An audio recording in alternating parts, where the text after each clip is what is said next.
créateurs d'entreprises qui durent sont des héros des temps modernes. Je m'appelle Jean Barluet, développeur de business et passeur d'histoire. Je roule sur un quart nord-ouest de la France à la rencontre des patrons de boîtes.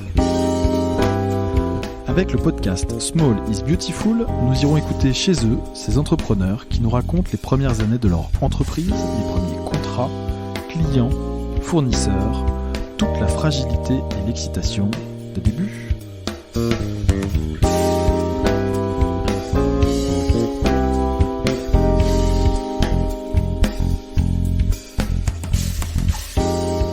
Alors là, j'éviterai peut-être ces petits moments de début, là, il se passe rien, c'est pas encore machin. Ça marche. Ah, tu vas quand même le couper. Et bah c'est parti, donc nous sommes aujourd'hui à La Réunion, à La Saline-les-Bains, en présence de Loïc Gosselin qui nous reçoit chez lui. C'est une spéciale de Small is Beautiful, l'émission en dessous de l'équateur, ça ne nous est encore jamais arrivé. Il y aura 2 émissions dans ce format-là, puisqu'on profite de ma quinzaine de présence sur l'île pour enregistrer 2 personnes.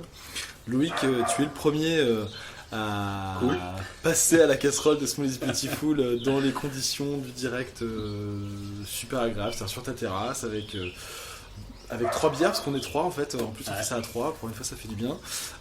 Clément Rass nous accompagne, qui est un quasi local de La Réunion maintenant, avec tes 15 ans d'années sur site. Il sera aussi un peu notre maître de cérémonie si on n'a pas le tempo qui va bien. J'en ai déjà trop dit. Loïc, est-ce que tu peux te présenter s'il te plaît ? Bonjour, et oui, Loïc Gosselin, tout nouvellement arrivé, comme tu disais, sur l'île de La Réunion. Entrepreneur, sportif dans l'âme, et puis curieux de toute chose, d'une façon générale. Voilà.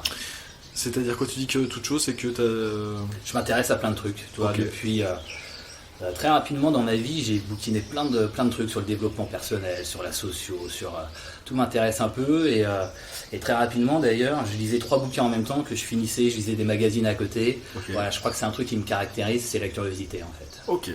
Et plus c'est orienté sur l'être humain, son fonctionnement et l'interaction, plus ça me plaît en fait. D'accord. Alors Loïc, comment tu arrives à La Réunion, s'il te plaît ? On va commencer par là parce que Et bah, écoute, La Réunion, j'ai un pote d'enfance qui est parti vivre là-bas il y a 12 ans. Ouais. Et il y a 12 ans, je suis allé le voir en vacances. Et je dis, putain, c'est quand même pas mal ici. Hein. Et puis, j'ai fait quelques allers-retours comme ça depuis 12 ans. Et il y a 3 ans, j'ai commencé à venir de plus en plus fréquemment et de plus en plus longtemps à chaque voyage. En me disant, j'ai beaucoup voyagé moi, et en me disant, c'est quand même l'endroit dans le monde où je me sens le mieux. Et je passais pas le pas parce que justement, je suis entrepreneur et c'était, tiens, en étant là-bas, comment tu peux quand même développer ton entreprise et tout. Voilà. Et puis en fait, ce qui s'est passé, c'est que juste avant le confinement, j'ai senti qu'il allait y avoir le confinement. J'ai dit, mais je vais pas rester coincé en métropole, donc je me casse. J'ai pris un billet juste avant le confinement. Il y a eu le confinement et au bout de quelques jours où j'étais confiné ici, justement, j'ai fait non, mais là maintenant tu vas trouver les moyens d'être ancré à l'île de La Réunion. C'est pas pour ça que tu es figé, parce que je vais faire des allers-retours en métropole, mais par contre ton ancrage personnel, c'est sûr, il est à La Réunion. C'est vraiment. Tu es rouennais d'origine ? Ah, vrai. Ah vrai, donc normand quoi. Normand. Après, ça fait 15 ans, ça fait 15 ans maintenant que j'étais à Rouen.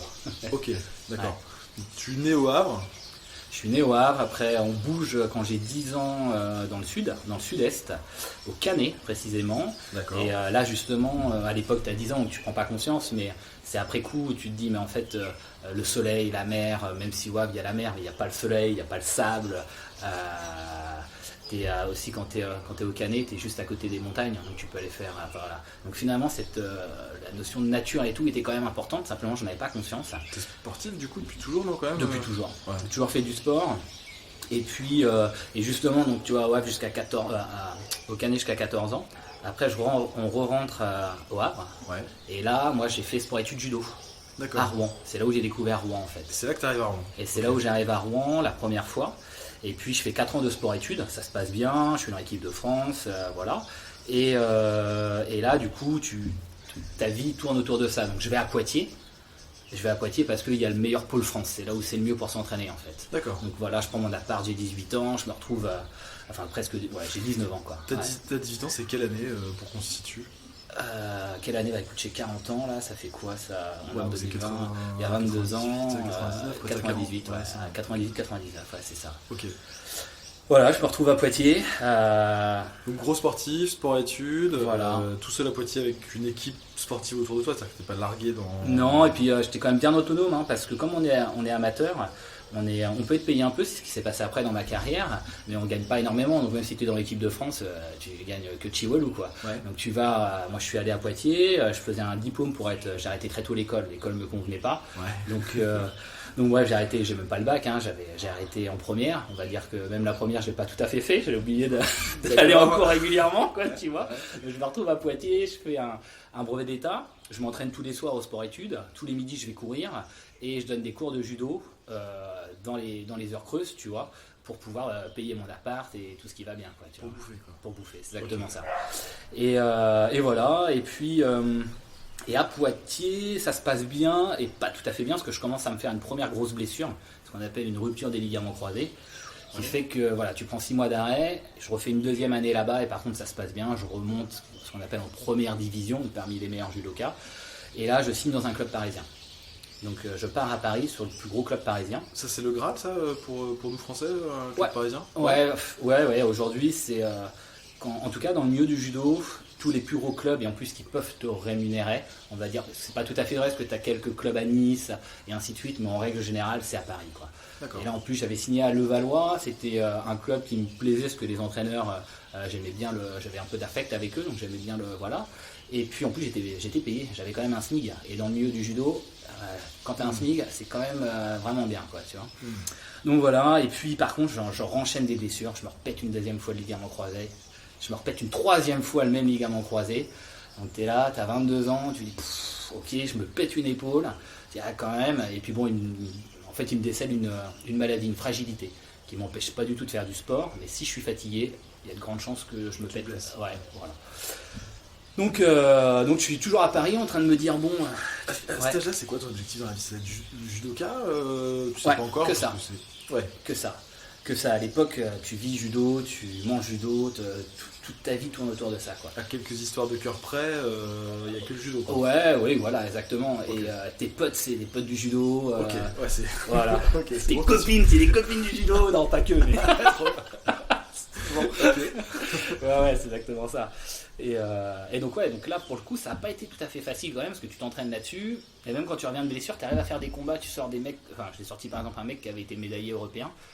Alors que moi je reviens juste de blessure, je suis même encore un peu blessé pour te dire quoi, tu vois. D'accord. Donc tu te dis putain il y a un potentiel, les entraîneurs d'ailleurs croyaient en moi, continuent à me payer, hein.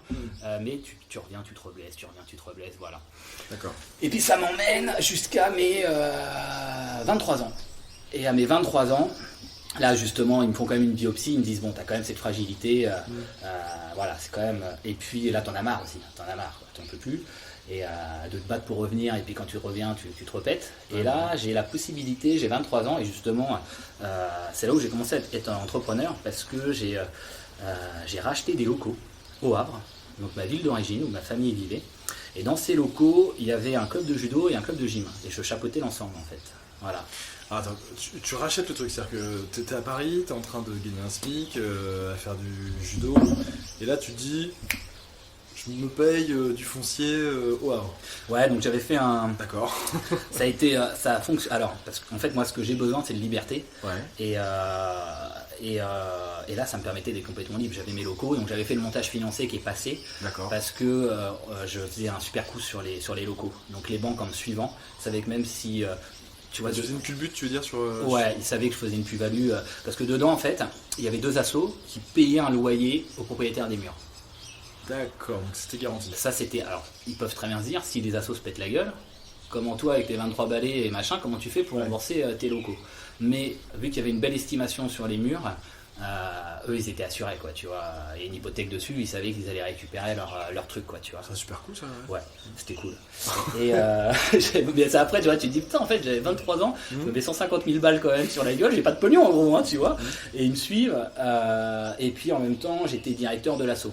Donc de l'assaut de judo, donc ça me permettait de m'éclater en tant qu'enseignant. En plus. Voilà, et puis de chapeauter quand même l'ensemble, d'être sûr que tout se passe bien quand même, quoi, tu vois. C'est super cool ça. Ouais. Et voilà, et puis donc je suis là au Havre, je me rends compte quand même que le Havre me suffit pas, que le projet de ce club est cool, mais que j'ai envie d'un challenge un peu plus punchy aussi. Et ça, ouais. C'est les mômes qui sont pas assez costauds, c'est le niveau qui est pas assez costaud ou c'est. On était sur un club amateur. Ok. Voilà. Et puis en fait, c'est quand même une bonne étoile, hein, parce que souvent ça s'est aligné en fait. En même moment, il y a quelques clubs du département de la Seine-Maritime qui décident de faire un groupe compète, justement, de mettre leurs meilleurs éléments ensemble pour faire un groupe compète. Et puis au début, moi je file un coup de main. Et puis en fait, je me suis retrouvé directeur du truc. Et là, j'ai vécu une super aventure. Donc, il y avait toujours le club où du coup j'avais. C'était cool en plus parce que dans ce regroupement de club où j'étais le directeur, c'est ni plus ni moins faire l'entraînement. Hein. J'étais l'entraîneur. Hein. Et puis tu gères le budget sportif quand même. Et dedans, pareil, c'est des sportifs amateurs qui font comme ils peuvent pour vivre en plus de la compète. Et du coup, certains, je leur filais des horaires, enfin des créneaux horaires sur mon club du Havre. Donc c'était cool, tu vois, comme ça faisait. Voilà. Donc j'ai fait ça pendant 8 ans. Je suis éclaté. 23 plus 8 Ouais, alors 23 c'est quand je reprends le club au Havre. 25 ans c'est quand je suis le directeur du regroupement de club. Oui, du regroupement. Et jusqu'à mes 33 ans. D'accord. Et je fais l'aller-retour entre Rouen et Le Havre. Par contre, je vis à Rouen. Tu vis à Rouen et tu continues de pratiquer le judo aussi? Ouais, pour moi, alors malgré le fait que je sois fragile, maintenant j'avais appris à faire avec ça. Donc fatigué, tu fais attention parce que là tu risques de te blesser plus facilement que les autres. Ouais. Je garde la forme quand même, j'arrive même à me reclasser au championnat de France, je refais 7ème, voilà, donc je garde la forme. Sur un malentendu, tu te présentes toujours au championnat de France? Ouais, c'est ça, voilà. Okay. Et puis surtout pour toi, tu vois, tu gardes la forme, voilà, c'était... Voilà, jusqu'à mes 33 ans, donc je vivais à Rouen, le regroupement de club, on s'entraînait à Rouen et on allait à Paris, et j'avais ce montage financier avec les associations et puis l'achat des murs qui était au Havre, donc une vie comme ça. Et puis, entre-temps, quand même, voilà, préparation mentale, la com, la cohésion d'équipe, ça me plaisait. Je bouquinais justement what mille choses là-dessus. Le côté curieux que tu disais au début, ouais effectivement. Exactement. Et puis, au bout d'un moment, donc j'expérimentais avec les sportifs avec qui je bossais. Et j'ai décidé à 29 ans d'aller me faire un DU, diplôme universitaire de préparation mentale et de cohésion d'équipe à Dijon. Et tu vois, en fait, là, j'étais déjà en train de préparer l'après. Et là, je fais ce DU, je dis c'est cool, mais je trouve qu'il manque encore des éléments. Voilà, c'est très intuitif en fait. Je fonctionne beaucoup aussi au feeling, à l'intuition. Et parce que justement, le premier jour de ce DU, ils nous donnent une feuille pour savoir exactement pourquoi on est là. Et moi, dessus, je mets pour apporter un plus aux sportifs sur le plan mental et sur la cohésion, mais également de façon intuitive. Voilà, je sais pas pourquoi, mais je sais déjà qu'il y a autre chose, quoi. Voilà. Et puis dans ce DU, il y a différents intervenants qui viennent et du coup ça m'a construit un peu toutes les formations apprenantes que j'ai fait derrière, puisque j'ai rencontré par exemple un mec qui venait de Suisse, Bertrand Terolaz, que j'ai trouvé super, j'ai été faire leur formation en Suisse derrière, j'avais vu un neuroscientifique qui me plaisait à Paris, j'ai été faire sa formation, donc tu vois, je continue à me former, j'expérimente avec les sportifs et je suis en train de préparer mon après judo, quoi, tu vois. Voilà. Et à 33 ans, justement, je décide que stop. Je décide que j'arrête mon boulot d'entraîneur, je vends mes locaux au Havre, j'arrête tout, quoi. Dans l'idée de recréer une boîte derrière sur l'accompagnement. T'as un déclic ou c'est un processus lent, le fait d'arrêter? Il y a eu, alors, merci la bonne étoile, mais je pense que c'était vraiment le moment, parce que je me rappelle quand j'avais repris le club au Havre à 23 ans, je m'étais dit, c'est une passion, ce boulot est une passion et je veux que ça reste une passion. Et je m'étais dit, le jour où ça sera plus une passion, c'est pas comme ces vieux profs que tu croises qui ont 50 ans. Qui sont rincés. Ouais, voilà. Et là, je sentais que ça devenait la fin de quelque chose. Et en même temps, le regroupement de club sur lequel justement là, j'étais directeur, on avait très peu de budget, mais là pour le coup, on n'avait plus du tout de budget. Je dis, écoute, tout tourne, tout est nickel, je pense que c'est le moment pour moi. Je suis formé à autre chose, et puis voilà, c'est la fin d'un cycle. Donc tu bananes, tu vends. Je vends. Tu prends ta plus-value. Ouais, c'était cool. C'était très très cool. Ouais. J'ai fait vraiment un bon investissement là. Ouais. Et là, je décide de me barrer aussi à l'étranger. Alors, pas 6 mois à un endroit. Non, je partais 1 mois, je partais 2 semaines, je partais 4 jours en Espagne, au Brésil, au Portugal, au Canada. Je suis revenu justement à La Réunion. Comme j'avais un peu de pognon, j'en profitais, tu vois. Ouais, et puis, tu découvres plein de trucs quand même, sur toi, sur les autres. Et puis Et en même temps, réellement, j'ai eu l'impression de décloisonner un truc dans mon cerveau, quoi. Je commence à avoir des idées sur plein de trucs que j'avais pas avant. J'ai l'impression de me découvrir aussi, moi. Comme je te dis, tu vois, ces idées que j'avais pas avant, là, je commence à avoir plein de trucs. Tiens, on peut faire ça, on peut améliorer ça là-dessus. Tu as une synthèse avec tes cours de préparation, Exactement. ton parcours qui commence à se faire, c'est ça? Ouais, et puis toi, vraiment, tu sens qu'il y a comme un truc qui lâche dans ta tête, quoi. Tu vois, tu as des idées que tu n'avais pas avant. Okay. Voilà. Et du coup, ça me mène à mes 35 ans où je monte une boîte qui s'appelle Être et Réussir. Alors, Être et Réussir. Être et Réussir, d'accord. Et le but, c'est d'accompagner les gens sur leur mental. Et en fait, c'est ce que je fais aujourd'hui, mais en n'étant pas prêt. Et à l'époque, t'es pas prêt encore. Je suis pas prêt, exactement. Okay. Et du coup, le but, c'est d'accompagner les personnes sur leur mental et pareil sur ce qu'on appelle l'intelligence collective. Tu vois, travailler sur toi et travailler sur le collectif. Et en fait, la boîte, elle n'est pas structurée. Il n'y a rien qui fonctionne, quoi, tu vois. Alors, cette boîte, c'est quoi? C'est une boîte aux lettres, un numéro de tirette, toi C'est moi. Après, derrière, il y avait justement sur toutes les formations que j'ai fait, où moi je me suis formé, j'ai rencontré des personnes et je me dis putain, lui un tel, on pourrait bosser ensemble, je pourrais le sous-traiter et pourquoi pas s'associer. Voilà, exactement. Puis un tel aussi, il est super bon là-dedans, tiens, on peut faire ça. Le problème, c'est que moi je suis porteur du projet. Je me lance dedans, là je connais pas le milieu industriel, j'ai pas processé les contenus, j'ai pas processé l'approche, je sais même pas quelle charge je vais avoir, parce qu'avant, tu vois, j'avais une SCI avec des statuts associatifs, là je me retrouve en EURL, en fait je connais pas, voilà, je me lance dans un truc, je sais pas en fait. Et puis rien de processé et tout, je prends la claque de ma vie. Ouais, c'est un truc du plan. Rien qui fonctionne, voilà. Par contre, je prends. Alors, ça a été dur, hein, vraiment dur, parce que même financièrement, quoi, t'as plus rien. Parce que du coup, l'argent que t'avais de côté, tu l'as dilapidé, t'as pas de salaire, et tout ce que tu fais, ça prend pas, quoi. C'est 10 mois. T'as pas signé un bon de commande avec des mecs, t'as pas eu quelques-uns quand même. Ouais. Quelques-uns. Mais pas suffisamment, quoi. Et puis à un moment, plus rien. C'est comme si tu te dis, la vie, là, m'emmène sur. Va falloir que tu progresses, mec. Et je me suis même dit, être et réussir, c'est peut-être ce que toi tu t'es mis pour toi, tu vois. Et mon meilleur pote me dit, mais j'ai l'impression que tu t'es servi de ta boîte pour te challenger toi en fait, être, et après une fois que tu auras évolué sur 2-3 trucs, tu pourras réussir, quoi. Après on se raconte les histoires qu'on veut, mais j'ai quand même le sentiment qu'il y a un moment, inconsciemment, j'avais pris cette décision là quand même, quoi. Donc voilà, donc tu prends cher, tu prends franchement cher, tu essayes plein de trucs, hein.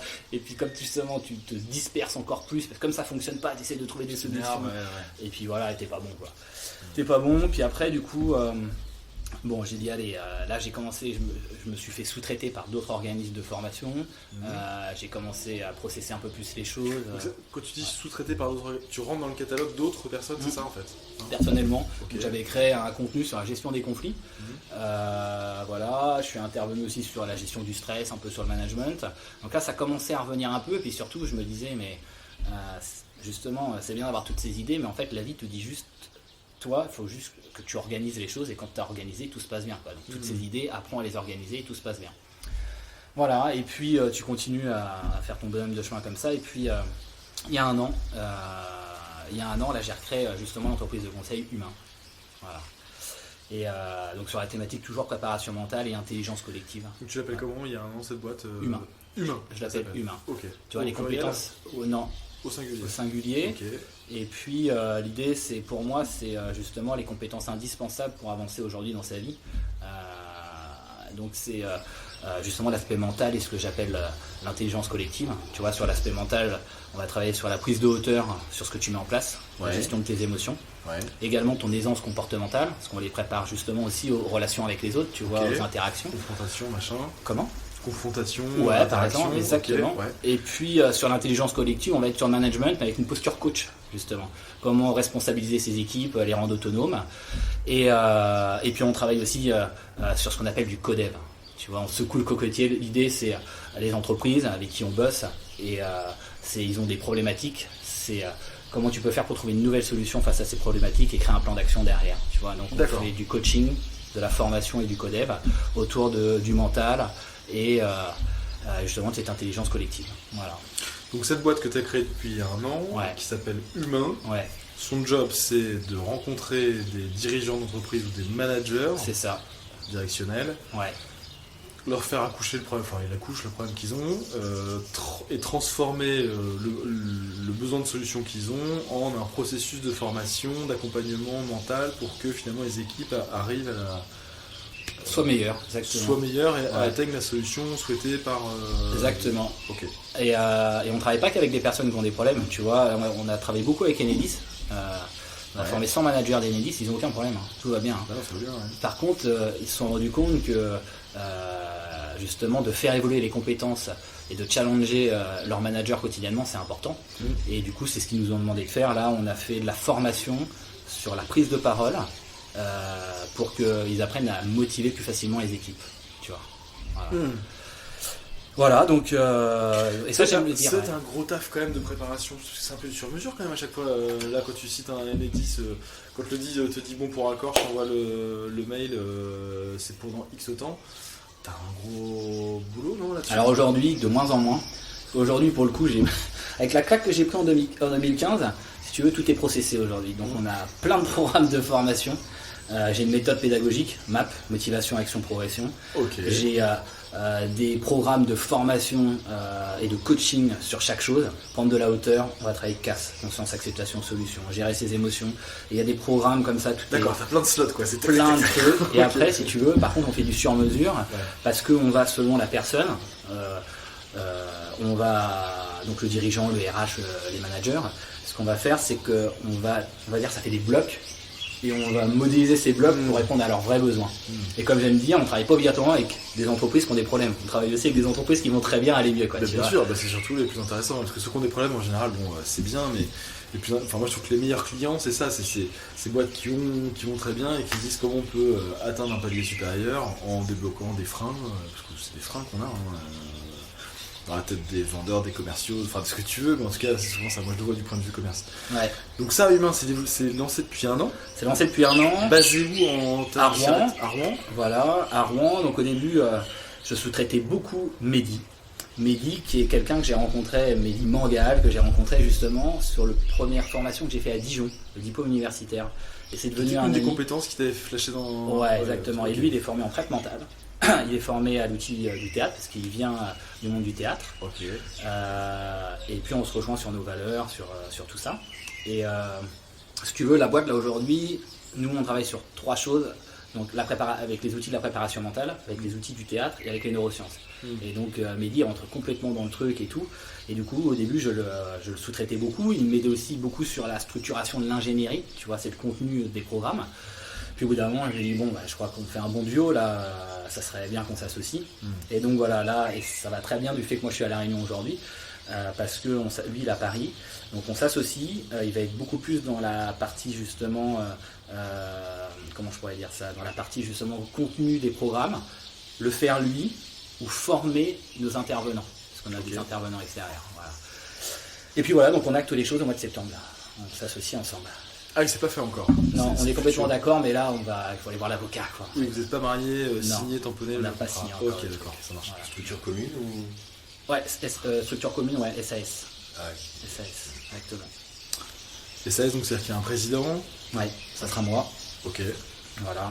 Je reste celui qui a créé la boîte. Ouais. Donc voilà. Et puis justement, en prenant vraiment cette posture plus de président, d'entrepreneur, ou de moins en moins dans l'opérationnel, c'était le terme que je cherchais tout à l'heure, mais dit plus dans l'opérationnel et la super... Parce que comme je te disais, tout est carré aujourd'hui. On a une méthode de travail, des programmes de formation et de coaching qu'on a expérimenté dans le milieu de l'entreprise, mais aussi auprès de sportifs. Et on a des retours. On est noté, parce qu'on est un organisme, c'est une boîte de conseil, mais qui est beaucoup sur la formation, et donc c'est comme ça, il y a un protocole, tu es noté après les formations, on a des retours vraiment très très très positifs. Donc aujourd'hui, on est dans le moment où on peut dupliquer les choses justement. Donc, qu'est-ce que tu appelles dupliquer? Tu veux franchiser? Tu veux... Si tu veux, aujourd'hui, on peut travailler avec des coachs formateurs qui sont déjà formés, qu'on va former à notre méthodologie pour répondre à une demande plus importante. Je le rappelle, tu amènes le label humain en disant voilà, c'est ça. Ok. Voilà, exactement. Ok. Exactement. ISO, non. Enfin oui, obligatoirement oui, en fait je dis non, mais oui parce qu'on est obligé nous de passer des choses comme le Datadog, comme le Calliope, donc oui, il y a des quand on est certifié de ces choses-là, c'est qu'on répond à certains critères de qualité. Ouais. Ok. C'est quel volume de chiffre d'affaires aujourd'hui humain? Enfin, je sais pas si c'est confidentiel ou pas. Si tu écoute, la structure en fait elle a vécu 6 mois pour tout te dire, parce que avec le Covid, donc on a fait 100 000 € sur 6 mois. Voilà. Pas mal quand même. Ouais. C'était un début. Voilà. Sachant qu'il n'y a pas de coût, enfin c'est que de la marge en fait. Ah oui, ouais. Mais en fait, c'est pas on s'en fout. J'étais vraiment c'était plus dans finaliser justement vraiment le positionnement avec une méthode, avec Mehdi. Alors on joue le jeu tous les deux. Maintenant, ça veut dire qu'on peut vraiment former des coachs formateurs pour vraiment répondre à une demande plus importante, apporter notre service à plus de personnes. Tu vois, c'était vraiment de structurer, de rendre le truc carré pour se dire. Voilà, maintenant on a une vraie boîte qui peut fonctionner. Quand je dis dupliquer, ça veut dire qu'on peut répondre à vraiment beaucoup plus de clients, on va dire. Tu vois. Et alors du coup, ça veut dire que toi, basé à La Réunion, toi tu vas mettre les mains dedans quand même aussi sur le terrain en formation Non, alors moi je ferai plus de formation. Non, ok. Je ferai un petit peu de coaching individuel, parce que tu vois, voilà, un petit peu de coaching. Et puis le but, ça va être de chapeauter l'ensemble, justement parce qu'il y a des intervenants extérieurs qui vont arriver. Et moi je veux qu'ils viennent beaucoup du milieu du sport, des sportifs en reconversion, tu vois, qui se sont déjà formés par exemple au prep mental, au management. Un super mental déjà, de base, c'est ça, et qu'on a une prestance. Et puis même, en fait, il y a, comment je pourrais dire, il y a deux choses que je veux apporter. Je veux apporter à ces sportifs en reconversion une reconversion plus simple. Ouais. Et puis je vais apporter aux entreprises ou aux sportifs de haut niveau avec qui on bosse, des gens qui ont connu tout ça, puis il y a une prestance, il y a un mindset, il y a quelque chose, quoi, tu vois. Sûr. Et parce que c'est comme les profs des écoles, tout le monde est formé à la même méthodologie, mais tu vois bien que le résultat n'est pas le même. C'est la même chose. On va travailler avec des coachs formateurs qui sont déjà formés, qu'on va former à notre méthodologie. Ok, ça c'est la formation, mais derrière, ce qu'eux ils vont donner au public, ça n'a. Enfin voilà. Je comprends ce que tu veux dire. Donc voilà, donc mon job, ça va être de chapeauter l'ensemble, de faire un peu les coachings, de faire aussi un peu des coachings individuels, de chapeauter l'ensemble, les intervenants extérieurs, et de faire le réseau. Genre tu les fais passer par là dans le cursus. Je sais pas, demain tu trouves un mec à Nantes, ancien sportif, avec le bon mindset qui veut se reconvertir comme tu proposes. Est-ce que dans le cursus d'intégration ou pour qu'il ait le label humain, est-ce que tu le forces à passer 10 jours à La Réunion entre tes pattes ou... Non, surtout que sur la partie formation de ces intervenants, c'est Mehdi justement qui le fait. D'accord. Et Mehdi est à Paris. Alors sur la stratégie de développement, Mehdi il est à Paris, on va travailler l'axe Paris-Rouen-Le Havre. Ok. Voilà. À 13. Ouais, exactement, à la 13. Et moi je suis à La Réunion, pour l'instant je regarde un peu comment ça se passe. Et le but ça va être de former quelqu'un sur place et développer aussi à La Réunion. Là ils viennent de créer Isopolis 2020-2024. En gros c'est pour rendre l'île un peu plus autonome sur le plan financier. Donc évidemment tout ce qui touche le mental et le management ça va être au cœur aussi. Donc je pense que même à La Réunion on a des trucs qu'on peut apporter, quoi. Okay. Et puis dans les projets ça faisait donc voilà plus de la supervision on va dire sur humain. Et puis à côté de ça, ça fait un moment que je voulais faire une école, créer une école indépendante avec moderne on va dire dans la pédagogie. Pareil, c'est pas moi qui vais être prof ni directeur, mais je voulais être porteur de projet de ça. Okay. Et là je finalise, il y a un appel à projet à l'OMS de Saint-Paul à La Réunion. Et là je finalise le truc, je pitch 26 pour être accompagné dessus. Voilà, pour créer d'ici 1 an ou 2 ans, il faut 1 an pour créer une école, mais on se donne jusqu'à 2 ans pour créer une école sur l'île de la Réunion, tu vois. Donc il y a aussi ça qui va me prendre un peu de temps en fait. D'accord. Mais pas du tout pour gagner de l'argent, hein, parce que du coup le but même c'est que mon entreprise va refiler un pourcentage pour l'école, tu vois. Donc, d'accord, c'est à titre presque bénévole, quoi. Complètement, c'est complètement bénévole. D'accord. Voilà. Et juste une question, parce que moi je serais parano, tu montes un truc, un label de dingue. T'es quand même vachement isolé à 11 000 km de ton bébé, t'as une confiance totale en Mehdi, que je connais pas. Ouais. Non. Ouais. T'as pas de parano là-dessus, tu dors tranquille. Ok. Parce que non, mais il sait que sinon je vais lui péter les genoux. Non, je déconne. Complètement pas. Non. Et tu vois, c'est un mec que je connais depuis 10 ans. En fait, je pense qu'on voit notre complémentarité. Ouais. Moi, j'ai validé le mec sur le plan humain, sur ses valeurs et tout. Et non, je suis carrément pas parano, quoi. D'accord. Non, au contraire. De toute façon, SAS, c'est obligatoirement une rémunération, statut cadre, donc de toute façon, il n'aura pas accès au compte ni à la compta si tu es président. Et en plus, il va écouter le podcast, donc il est au courant, tu vas lui casser les genoux, c'est ceinture noire. C'est déjà. Non, mais même, il n'y a pas de. C'était bien sûr ironique, mais non, confiance. Non, moi, je voulais comprendre en fait cette distance de 11 000 bornes en fait. Parce que tu dis tout se passe en fait sur l'axe Paris-Rouen-Le Havre. Et finalement Comment tu fais pour gérer ça à 11 000 bornes à distance. Ouais. Après, aujourd'hui, justement, même, tu vois, là, je vais accompagner un sportif. Par exemple, la semaine prochaine, j'ai un sportif, je le fais en visio. Tu vois, donc, sur les rendez-vous commerciaux, on peut tout faire. D'ailleurs, le développement au début à l'île de la Réunion, on va le faire en visio. Tu vois, les coachs formateurs au début, quand on va intervenir sur l'île de la Réunion, on va le faire en visio avec les coachs formateurs de Paris. Tu vois, le truc, jusqu'à ce qu'on voit que vraiment ça prend et qu'on forme quelqu'un ou plusieurs personnes sur place. Voilà, c'est ça aussi l'avantage de tout ça aujourd'hui, hein, c'est que tu peux tout faire à distance. Hein. C'est vrai que tu peux faire beaucoup de choses à distance. Et après, je ferai des allers-retours. Tu feras des allers-retours, ouais.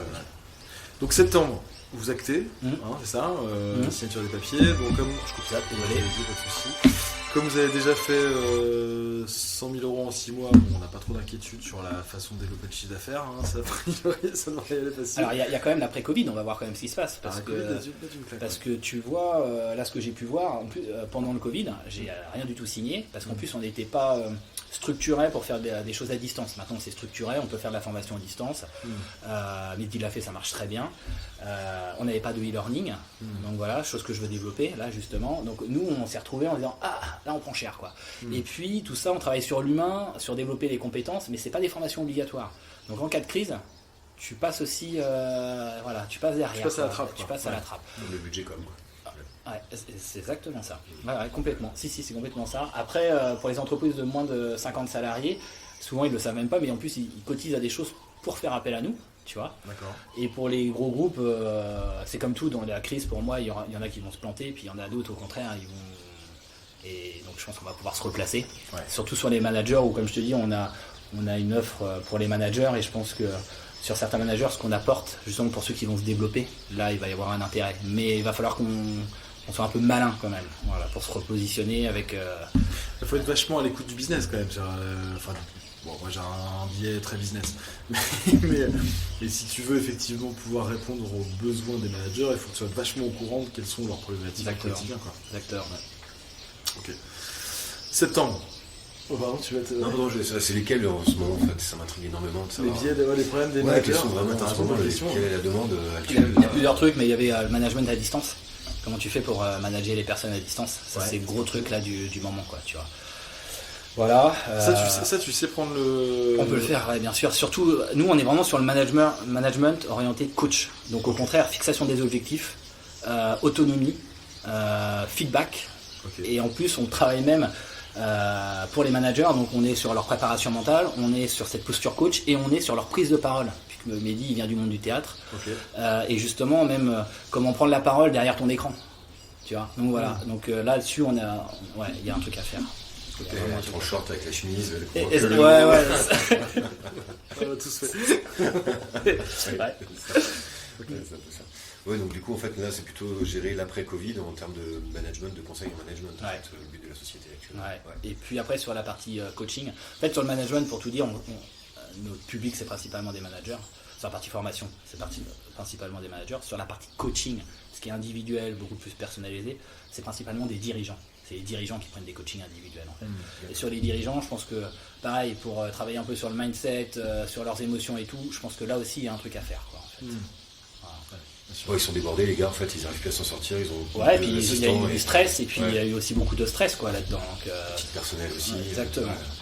Donc je pense que vraiment et puis de toute façon c'est notre positionnement aujourd'hui, c'est vraiment ce qui se passe. Formation pour les managers et coaching pour les dirigeants ou les sportifs. Et voilà.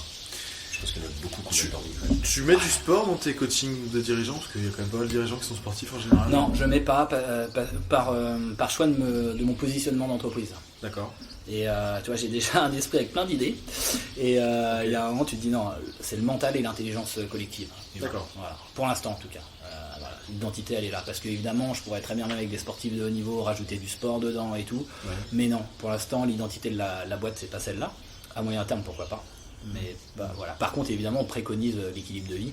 Donc, on préconise d'aller faire du sport. Surtout quand tu es dirigeant manager et que tu dois emmener un peu les gens. Évidemment, quand tu fais du sport, moi je fais du sport tous les jours, mais tu sens bien que tu sécrètes des hormones, tu es plus dans un mode de leader quand tu fais du sport. Endorphine, tout ça. Exactement. Donc, on fait pas de coaching là-dessus, on préconise. Et puis, on verra dans le futur. Il y a une boîte à Lille comme ça, j'ai pas son nom en tête, mais le mec est spécialisé que là-dessus, coaching de dirigeants que par le sport, et le sport genre... À fond, à fond. Une connaissance que j'ai qui était pas bien, qui gérait pas mal de gars, a fait cette solution et j'ai vu les photos et je l'ai eu au téléphone, on sent que le mec, il est... Bon, c'est pas toute catégorie de dirigeants, quoi. Je pense qu'effectivement, passer un certain âge, les mecs qui ne tiennent plus le cardio, ça pourra pas marcher, mais en tout cas, je trouve que c'est peut-être sûrement intéressant, et vu ton cursus de sportif de haut niveau, pour te dire, c'est ce que j'avais mis dans Être et Réussir. Ouais. J'avais tout mixé. Okay. Et j'ai dit, il n'y a plus de positionnement, il n'y a plus de... Et à un moment, oui, en deux. Tu vois, humain, c'est le mental, l'intelligent. D'abord, on fait le mental, et après, après, on ira sur le physique. J'ai déjà des idées, mais j'ai déjà plein d'idées. J'ai même déjà des sportifs avec qui je peux déjà bosser actuellement, qui sont... Bref. Mais non, on va déjà centrer le truc. Tu vois, une vraie identité de marque. Qu'est-ce que c'est vraiment humain? Et après, on mettra d'autres petites pièces comme ça au puzzle. Okay. Et je pense aussi que c'est un autre segment, le coaching de sportif, en fait, qui se développe surtout énormément. J'ai l'impression à la Réunion, beaucoup, énormément. Ouais, je pense que c'est pas un autre métier, mais je pense que c'est quelque chose de complémentaire, à mon avis. Dans ta société, tu le fais et tu prends un coaching sportif et tu proposes la solution. Carrément. À mon avis. En disant voilà, moi j'ai structuré votre boîte, je vous ai dit de faire, je veux dire n'importe quoi, 2 heures de sport le vendredi, entre midi et 2, je vous apporte le gars. Produit complémentaire, je pense. Complètement. Voilà. Mais bon. Ouais, mais complètement d'accord. Et puis j'ai encore... mais Être et Réussir, c'était finalement la chose la plus dure de ma vie, mais la meilleure des choses. Ça m'a... Bien sûr. En fait... c'est la grosse claque échec où t'as tout... Et après, tu te dis, ok, voilà. Et puis, c'était le moment où, comme je disais aussi, j'ai eu l'impression d'avoir le cerveau qui se décloisonnait, mais c'était ça. J'avais plein d'idées sur plein de choses. On appelle ça les cerveaux en arborescence. Et j'ai découvert que finalement, j'avais ce cerveau-là, donc très vite, t'as plein d'idées. Ah ouais, c'est bien, c'est sur le papier et tout. Mais après, ça s'entend, hein. Ouais. Mais oui, ça, t'es obligé de te cadrer tout le temps, quoi. Ouais. Tu te limites en fait. T'es obligé de t'inhiber. Ouais, c'est ça. Ouais. Et après, tu déplaces le truc, donc tu te dis, ok, aujourd'hui le positionnement c'est ça. Je pense réellement qu'on pourrait déjà apporter ce qu'on évoquait là sur le plan physique, et je pourrais déjà avoir des intervenants de qualité là-dessus. Mais non, tu le déplaces en te disant, on verra dans 3 ans. Voilà. Ok. Alors justement, pour mettre un peu de futur et échéancer le futur, donc septembre, signature des papiers, machin bidule. Ouais. C'est quoi le développement à 6 mois, 1 an, 3 ans, puis je sais pas quelles sont les limites de tes pensées à ce jour. Il n'y en a pas. Bizarrement, je m'en doutais. Non, réellement, il y a un double truc, c'est la notion de qualité pour moi elle est quand même importante, donc de continuer à muscler les programmes en rajoutant le e-learning, en rajoutant aussi de la réalité virtuelle immergée. D'accord. Tu vois, ça fait déjà 3 ans que je suis sur le truc. Réalité virtuelle immergée. Ouais, donc la réalité virtuelle par exemple, le premier truc qu'on fera, qu'on pourrait faire dès maintenant s'il y avait un investisseur d'ailleurs, et le premier truc qu'on fera... Faut le dire plus fort. Voilà. Sur la prise de parole des managers et qu'on pourrait après refaire sur plein de personnes finalement, sur cette prise de parole, surtout quand il y a du stress, la clé elle est de répéter beaucoup les choses. Voilà, pour dépasser ce stress. Je ne vais pas rentrer dans les raisons de ce stress, mais pour dépasser ce stress, c'est la répétition. Et du coup, moi je m'étais dit, putain, c'est cool, la réalité virtuelle, tu mets ton casque, tu apprends ton contenu pédagogique de comment on prend la parole, okay, et en même temps tu répètes. Voilà, et donc il y a un gros truc à faire par exemple là-dessus. D'accord, ok. Mise en situation avec un casque de réalité virtuelle augmentée. Et quand tu te dis il te faut un investisseur, c'est qu'il te faut des ronds. Ouais. Il te faut combien? Pour ça, pour avoir un très beau produit, il faut 60 000 euros. Voilà. On verra, on commence à avoir une audience qui monte. Et, donc, et puis voilà, donc c'est le premier truc, c'est muscler les produits en termes d'e-learning, de qualité de contenu d'intérieur, parce qu'il faut toujours challenger ses contenus, quoi, tu vois. Et puis après, c'est développer, tu vois. Aujourd'hui, comme on a une méthode, on a tout ça, on peut vraiment former. On a déjà un réseau de 15 formateurs qui pourraient bosser pour nous là dès maintenant. Donc c'est développer la partie commerciale. D'accord. Voilà. Et voilà. Et là. Quand tu dis développer la partie commerciale, c'est-à-dire qu'il faut qu'il y ait des gens qui aillent vendre. Ouais, et puis le digital. Et le digital aussi, tu vois. Alors digital, tu veux faire comme ça? Sur les réseaux sociaux, faire ta com sur les réseaux sociaux, avoir tout un système automatisé par le biais du site, donc il faudrait refaire un site. Ça c'est des ronds, tout ça. Voilà. Parce que j'ai une petite question qui me gratte depuis tout à l'heure. Vas-y. Comment vous trouvez les clients en fait, du coup? Mehdi qui est à Paris, ici, bouche à oreille. En fait, moi, comment ça s'est fait pour moi, tous les clients, et on a des belles références. Et alors Enedis, ça s'est fait parce que je joue au squash et j'ai rencontré le directeur régional au squash. À Rouen. J'ai travaillé avec E-City, c'est pour les codires d'E-City, c'est les marques Lotus. D'accord. Parce que je suis allé boire un verre dans un bar et j'ai rencontré un mec. Voilà. Et si tu veux, je continue. À chaque fois, ça va être des trucs comme ça, en fait. Mais c'est souvent comme ça qu'on fait des affaires. Il y avait eu un podcast où il disait en fait, moi je fais des affaires en buvant des cafés. Voilà. Mais ouais. Ouais, puis tu vois, j'aime bien discuter avec les gens. Tu t'intéresses à eux, et puis à un moment, tu te dis qu'est-ce qu'il fait, qu'est-ce que je fais, et puis voilà, ça se fait comme ça. Et après, réellement, j'ai aussi j'ai des amis qui ont tout un réseau aussi, avec lequel on n'a pas bossé encore ensemble. Mais je pense que ça va être le moment que me mettre en relation avec leur réseau. C'est-à-dire qu'à ce jour, vous avez encore jamais prospecté vraiment, quoi? Non. Ok. Non. Et vous faites 100 000 sans prospecter en Non. 6 mois. Ouais. Ouais, donc tout est là. Vous avez un peu de bol quand même sur le principe, non? Je sais pas si c'est du bol. Non, mais je sais pas, c'est la vie en fait. Ouais, c'est la vie, enfin vraiment. Ok. Ouais. Ok. Développement comme ça, tu voulais dire un truc, vas-y, je t'en prie. Ouais, il y a une autre question qui me reste en fait depuis le début sur le process. Le process, tout est fait. Vous avez fait des grilles, des chartes, etc. C'est-à-dire que demain, je dis voilà, j'appelle humain. Je me dis voilà, moi j'ai un problématique parce que j'arrive pas, je sais pas, à pas gérer mes commerciaux. Je pense que ça doit être une problématique récurrente. Ou les challenger, voilà, par exemple, allez, on va dire. Tu arrives, tu me présentes l'offre, tu me fais un devis total, personnalisé, où tu as déjà des trames. Tu vas me dire, voilà, il y a tant d'heures, c'est tant de l'heure, il y en a pour tant, ça va prendre combien de temps. Ouais. Voilà, demain, moi, je suis le client, comment tu me... La première des choses, c'est vraiment d'aller identifier le besoin, déjà, tu vois. C'est ce que je dis, des fois, il y a des personnes qui viennent te voir parce qu'il y a un problème de stress. Donc, sur ce jeu de questions, donc c'est des questions avec le client, ou d'immersion, tu peux aussi aller dans l'entreprise, et c'est ce que j'adore. Ouais. Et là, tu vas poser des questions aussi aux personnes dedans. Et donc, pour revenir à ce que je disais, ouais, de bien se poser. Donc, des fois, c'est pas le stress, par exemple, c'est un problème d'organisation sur lequel on peut agir. Donc, déjà, c'est déjà d'aller voir sur quoi vraiment il faut agir. Soit par ce jeu de questions, et ou avec en allant directement dans les locaux, en rencontrant les gens, en discutant, et nous, on fait notre propre analyse sur le truc. Vous faites de l'audit, en fait. Alors, on le fait pas obligatoirement, Ouais, mais d'accord. c'est quelque chose qu'on propose. En tout cas. Mais évidemment, c'est comme tout, hein, c'est combien tu es prêt à mettre aussi, quoi. Parce que cet audit, c'est mieux, mais c'est payant. Voilà, et juste pour une idée à peu près, c'est un billet de combien, une enveloppe à peu près de Alors, combien, les formations à la journée, on est à 1008 hors taxe par journée pour un collectif. C'est la fourchette moyenne de la formation. Voilà. Ça va jusqu'à les gros groupes Segos et tout, ils facturent 2150 la journée, hors taxe. Voilà. Sur les coachings, on est entre 250 et 500, selon quand même la taille de la structure, la séance. Et c'est pareil, c'est la fourchette moyenne. Et la séance, c'est une heure. Une heure. C'est une heure, d'accord, donc c'est 250 € de l'heure en fait. Voilà. Et 800 € la journée. Voilà, alors en individuel 250, en collectif 1008. Voilà. Et puis voilà, en fait. Mais donc pour répondre à ta question du départ, non, évidemment, on va aller vraiment identifier le besoin, l'objectif de la personne. Et après, derrière, on va lui proposer justement des contenus, donc soit en collectif et ou en individuel. Voilà. Par contre, le truc est chiffré avant de démarrer, quoi, ça c'est sûr. Oui, voilà, mais ça, je me doute que dans le process, ouais, mais j'essaie de me mettre dans la tête du client et de voir exactement comment. Et justement, on a déjà nos trucs, tu vois, on lui dit voilà, sur la performance mentale, voilà les 3 blocs sur lesquels on bosse, sur la communication de tes managers, voilà sur quoi on bosse, sur la posture de tes managers, tu vois, on a déjà nos blocs. Ça facilite aussi un peu l'échange, où ils se disent ah ouais, ça c'est intéressant. Donc c'est ce jeu de nous, on va chercher le besoin. Et en même temps, ils voient ce qu'on fait et on fait des matchs de tout ça, quoi. Et il y a des réticences quand vous arrivez, que vous faites un audit, vous arrivez, vous êtes considéré, j'ai l'impression, moi, pour avoir été un petit peu salarié pas longtemps, mais bon, souvent on voit l'audit arriver comme un petit peu le méchant qui va arriver et nous bousculer dans...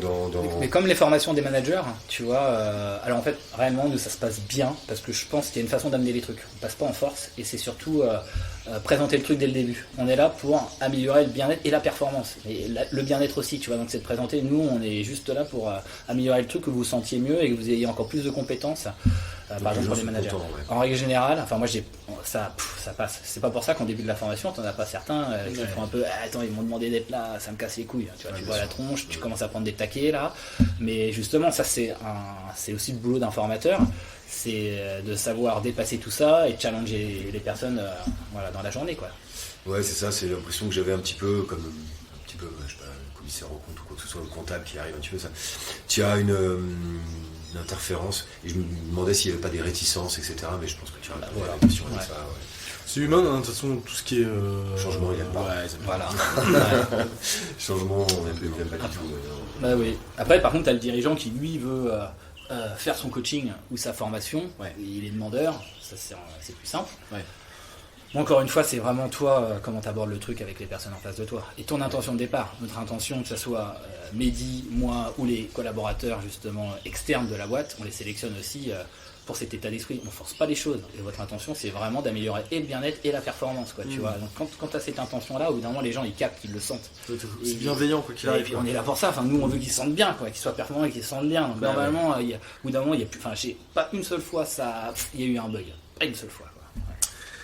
On m'a toujours pas dit que t'étais champion du monde. Ouais, alors, alors chez les On vétérans, va je dire le quand même, redis, je le ouais, redis. quand même. Dans le judo, c'est comme je te disais, j'ai quand même gardé la forme. Voilà. Ah oui. Et puis à 35 ans, je suis fait un petit délire. Il y avait les championnats du monde vétérans.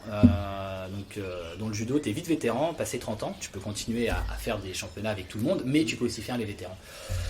Et voilà, je me suis fait un délire, je me suis barré tout seul à Amsterdam et puis je gagnais le championnat du monde, c'était cool. Je me suis bien marré.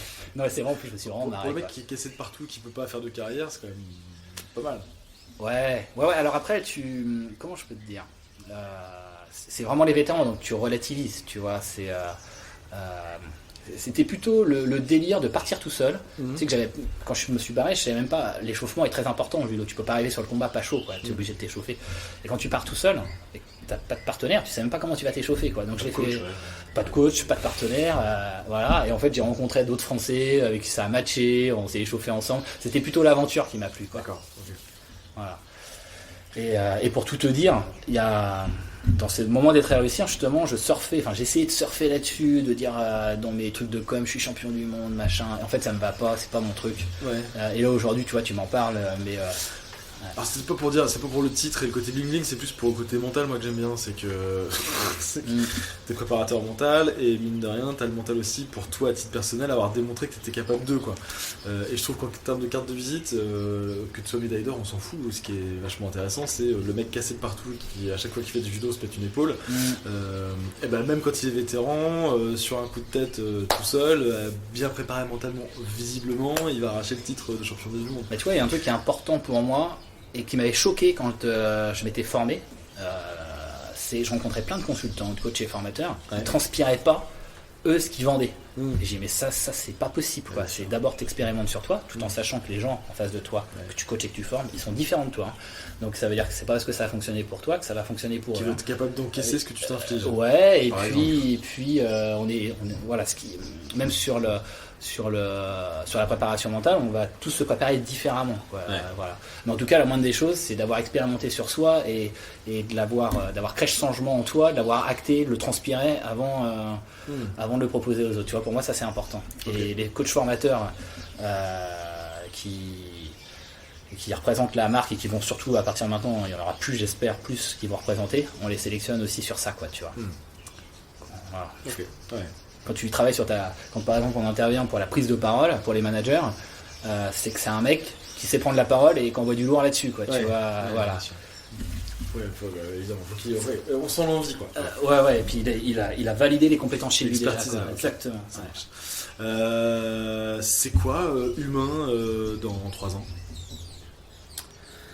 Humain dans 3 ans, j'aimerais bien que ça soit une boîte qui intervienne dans toute la France et la Réunion, avec des intervenants qui sont heureux de faire ce qu'ils font, avec des clients qui sont ravis de ce qu'on leur apporte, avec plus de digitalisation dans nos contenus aussi. Et d'ailleurs, il y a un intérêt pour le client à ce que ça soit digitalisé. Ça lui permet d'être aussi plus autonome sur certains trucs par le biais du e-learning. Voilà, donc ça s'est développé, ça s'est élargi et ça s'est musclé encore en contenu à l'intérieur, quoi. Comment tu vas mesurer ta progression? Comment je vais mesurer? C'est le chiffre d'affaires, c'est le nombre de clients, et puis c'est la qualité, c'est le retour de tes clients aussi. Comme je te disais, on est noté sur chacune de nos prestations. Donc je veux que ça frôle le 20 sur 20. Ouais. Et je veux que ça s'élargisse, quoi. Voilà. Ouais. Il y aura du coup plus de masse salariale aussi, j'imagine, non? Il n'y aura pas que des consultants? Il n'y aura pas beaucoup de développement. Tu vois, même les consultants qui vont représenter la marque, dans un premier temps, ils sont ce qu'on appelle sous-traités. Tu vois. et on n'aura pas obligatoirement énormément de salariés, mais on se pose la question à un moment justement pourquoi pas à franchiser les choses, mais c'est un peu trop tôt, voilà, donc on verra. Okay. J'ai déjà plusieurs idées là-dessus et plusieurs hypothèses qu'on peut prendre, plusieurs chemins, et on verra. Je me permets la question parce que je pense que tu as déjà une forme de réponse. C'est quoi Humain à 8 ans? J'ai pas toutes les réponses parce que tu vois, quand je regarde un peu ce qui va se passer de la société entre 2020 et 2030, c'est un truc de fou. Et justement, comme là, je prépare l'école, justement, c'est aussi de donner les billes aux enfants, avoir les cartes en main pour s'épanouir en 2030 et ainsi de suite. Et donc je m'amuse à regarder qu'est-ce que disent les sociologues, les chercheurs et ainsi de suite. Je vois l'étude de Dell aussi qui disent que ils sont assez convergents là-dessus. 85% des métiers en 2030 ne sont pas créés aujourd'hui. 85%. Donc j'ai envie de te dire, en fait je sais pas. Mais je vais te dire, on va s'adapter. On va le faire bien. Voilà. Avec toujours par contre, il y a vraiment cette notion de qualité pour nous qui est importante. Voilà. C'est travailler avec l'humain, lui apporter une valeur ajoutée dans son bien-être et sa performance. Et voilà, cette notion de qualité. Et après on s'adaptera, tu vois. On va commencer à arriver à la fin du podcast, ouais. Qui est un moment, pour le coup, j'ai vachement apprécié. Donc on va aller sur les petites questions un peu tronc commun qu'on a avec tous nos invités. Est-ce que tu aurais un contenu à nous recommander, un contenu n'importe lequel? Il y a un truc qui est pas mal sur le stress, c'est l'intelligence du stress de Jacques Fradin. L'intelligence du stress de Jacques Fradin, qui est très scientifique pour le coup.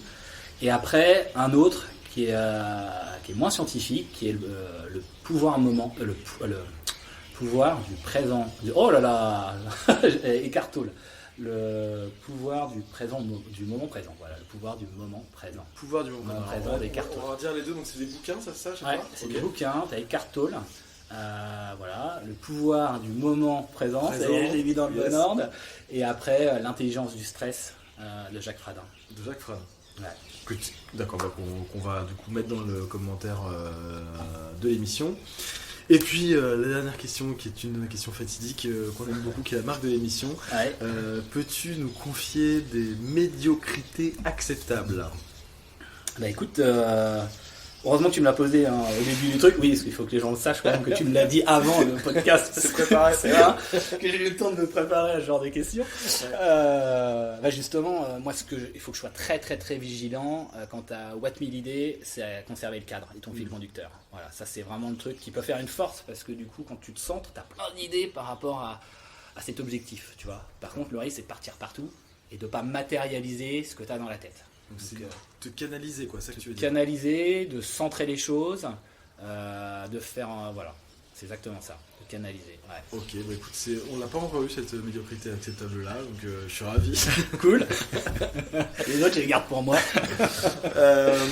Pour nos éditeurs qui voudraient rentrer en relation avec toi, oui. Des clients, des investisseurs, potentiellement n'importe quoi, comment est-ce qu'on te contacte demain? J'ai un LinkedIn, Loïc Gosselin, j'ai un mail. Je vous donne mon mail. Ouais, vas-y à fond. Ouais. Loïc.gosselin@humain.pro. Ok, .pro qui est le nom du site internet, humain.pro, humain au pluriel. Humain au singulier. Au singulier, c'est la question si j'avais je vous ai pas posé. Mais LinkedIn c'est bien, LinkedIn c'est simple. LinkedIn c'est cool. Ok, bah écoute, on te souhaite d'avoir des contacts dans ce domaine-là. Merci. Loïc, merci pour ce moment parce que encore une fois on est en terrasse à La Réunion, la nuit va tomber, on a bu des bières, petits oiseaux. Ouais. C'est quand même un cadre exceptionnel et je comprends pourquoi tu es venu vivre ici.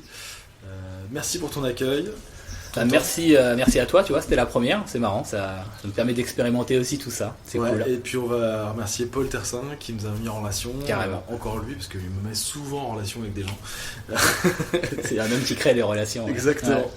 Et ben merci à toi, à très bientôt. Merci, ciao. Salut. Merci d'avoir écouté cet épisode jusqu'au bout. Si ce contenu vous a plu, vous pouvez m'aider à le faire connaître en vous abonnant sur iTunes, Spotify ou Deezer. Pensez à noter 5 étoiles ce podcast sur iTunes et n'hésitez pas à partager à 2 personnes de votre entourage. Pour me contacter, envoyez-moi un email à l'adresse contact@cibpodcast.com. À bientôt.